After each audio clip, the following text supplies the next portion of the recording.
Advanced AIs that humans can form strong emotional bonds with are a staple of science fiction. Movies, TV shows, video games, they all have explored what might happen when androids are so lifelike they can blend in among us and hold intelligent conversations. But could these sci-fi fantasies ever come true? Could people one day actually form relationships with robots powered by AI? Androids are constantly improving, but let's face it, they're still pretty bad. There's just something about them that isn't right and could keep people from forming connections with them. They often fall into what's been dubbed the Uncanny Valley, an idea introduced in the 1970s by Japanese roboticist Masahiro Mori.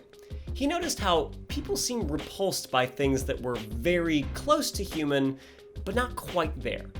Mori never meant for his ideas to be a rigorous scientific concept. It was really supposed to serve as food for thought for future roboticists as they designed more lifelike androids. Because of the informal nature of the concept's creation, its existence is actually a topic of debate among psychologists, with some proposing that there is no well-defined valley per se, just an uncanny phenomenon that different people may feel to different degrees. Some people may not experience that uncanny sensation at all. So, since the Uncanny Valley isn't a hard and fast rule, it's not an impassable obstacle when it comes to forming relationships with androids. Really, people can form relationships with anything. Humans are emotional creatures. We have a tendency to anthropomorphize even inanimate objects all the time. Like, look at this little guy. Look at that face. So, we can have feelings for robots or AI even if their appearance isn't totally human, or even if they have no physical form at all. What may be more important is how well the machine's AI can connect with humans emotionally. There are plenty of documented examples of people falling in love with video game characters and maintaining relationships that last for years.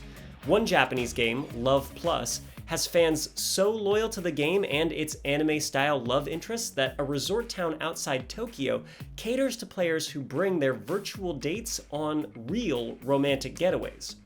While these characters can evoke feelings of romance and companionship, they are still dependent on pre-programmed interactions and responses, and keeping the relationship fresh hinges on if their developers keep putting out updates. AI still has a way to go before it can hold a stimulating conversation all on its own.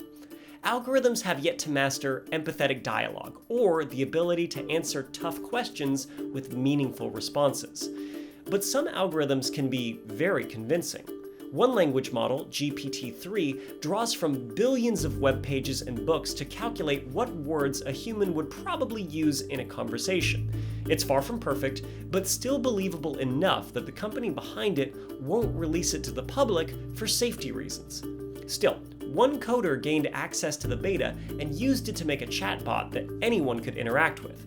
Some users developed strong emotional connections with it, like one who found some solace after messaging a bot that was trained on messages his fiancée had sent him before she passed away. That is one upside worth pondering when it comes to human-AI relationships. AI assistants have been humanized with the goal of making them more useful and integrated in our day-to-day lives. But what happens when they're so human-like that people really develop feelings for them? At the moment, we can only guess what'll happen. These AI could genuinely be helpful for people lacking in intimacy, or they could be therapeutic for people in mourning. But there might also be a dark side to synthetic partners designed to cater to anyone's physical and emotional whims. What if they reinforce racist and sexist stereotypes, or contribute to the exploitation and dehumanization of real people? The fields of robotics and artificial intelligence are constantly advancing, and the pros and cons are going to come to the forefront eventually. Who knows if it'll be in 15 or 50 years, but one day there will be machines that people connect with in a way that was once only the domain of humans and science fiction. If you want to see more about androids and take a stroll through the Uncanny Valley, check out this video here. So, what do you think about AI that's so human you catch feelings for it? Do you think you could have an AI friend or even romantic partner? Or would knowing they're a machine be a deal breaker? Let us know in the comments. Don't forget to like and subscribe. And thanks for watching Seeker.